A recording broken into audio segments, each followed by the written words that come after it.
here is Mike Lindell. He is the CEO of MyPillow.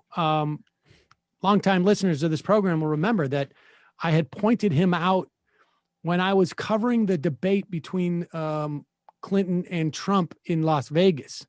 And they have like the closest thing I can imagine to what it's like. It's sort of like a red carpet type of thing afterwards, where reporters like ring this like sort of like amoeba-like circle. It's the spin room. And I was there. And no, it's not the spin room. It was actually in the, it was where the press are. And they come in and they walk around, but they're untouched. And it was like a cavalcade of like, it was like one of those bad Avenger movies where every right-wing supervillain comes through. James O'Keefe was there, and like they're just walking through. They're all part of it, and they're just trying to get their media attention. And Mike Lindell was traveling around with the Trump people, and I think Sean Hannity. And so he was in from the get-go. He's been a longtime advertiser. His whole company was built on WABC in New York, actually. Advertiser for those right-wing radio guys. And here he is on the Right Side podcast. And creative title. He is concerned because Mo, we should do a podcast called the really right side. Yeah. Or the left side. Right. The right left side. Here is Mike Lindell saying that he's being canceled. Magnify that by 20-fold. I have one of the worst. I found out yesterday. I made it to the top. It's called Sleeping Giant. Wait. Pause it just for 1 second. Look at that picture of him on the left holding the pillow. It's too much. He's hugging his pillow.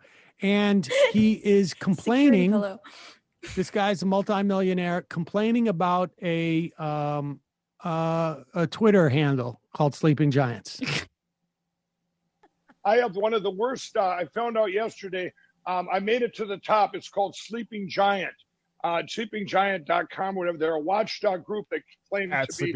They're out of Silicon Valley, the most evil people on the planet. And these guys get hired, and they're attacking not only MyPillow, many other companies out there, but they're attacking my vendors. They go to people. I just got off the phone with Bed Bath & Beyond. They're dropping MyPillow. Just got off the phone not 5 minutes ago. Kohl's, all these different places. So you know what? If you're out there, maybe these guys don't understand. They're scared, like a Bed Bath & Beyond. They're scared. They were good partners. In fact, I told them, you guys come back anytime you want. But it's not their fault that they're scared, because they don't realize these are fake people that are on there going, if we're gonna boycott your store if you don't drop MyPillow, and they're so I love the name of his company, because it just sounds like he's talking about his pillow, because he his goes, own pillow.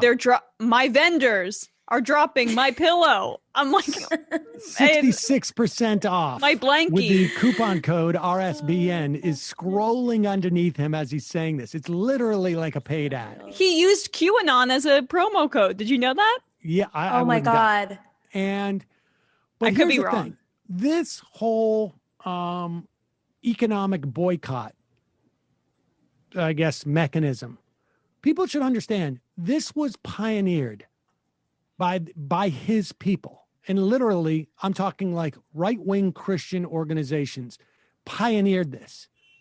They boycotted, Pixar because Lenny the shark in some like animated thing was, teaching people to be transgender or something. Like they did this with Howard Stern. They did it they have done this over and over again. They innovated this. And so now people are just using the free marketplace as a way. I mean, frankly, they just don't want people profiting off of this. Right. And, it's not like he hasn't commingled his business with his political advocacy. He's literally on there, with a coupon code. Like he's doing is, he's doing like, steal the vote gets you the QAnon, gets you a discount code. This guy, I don't think I've ever seen a candidate more apt for this type of political boycott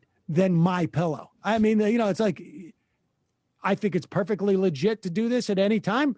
They tried to do it. Mike Cernovich tried to do it with this show, went to the advertisers, said Sam Seder was making, anti-rape jokes, and he used the word rape in that anti-rape joke. And so and my advertisers were going to leave. And frankly, I didn't blame them. It's not their job to assess the validity of these critiques. But I mean, Mike Lindell has put it out there enough so that it's quite easy for people to assess these things. And so it's just a function of his. He's just a bad business guy. It's a commodification. You should just get a factory, cut the middleman, do it yourself, buy your ads on Fox News. They'll still let you doing that. I mean, this is ridiculous. It's just it's the commodification of victimhood. I mean, and we are seeing it again with Josh Hawley too, right?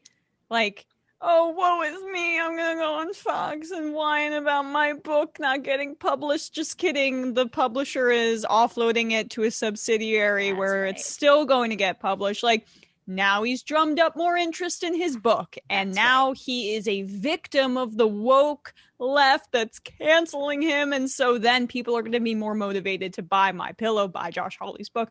Like, the grift is so open and brazen as the promo code scrolling beneath him as he claims to be getting persecuted.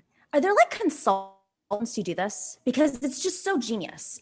They all have the same strategy. They're like, never let a good crisis go to waste. How do we commodify every single aspect of this?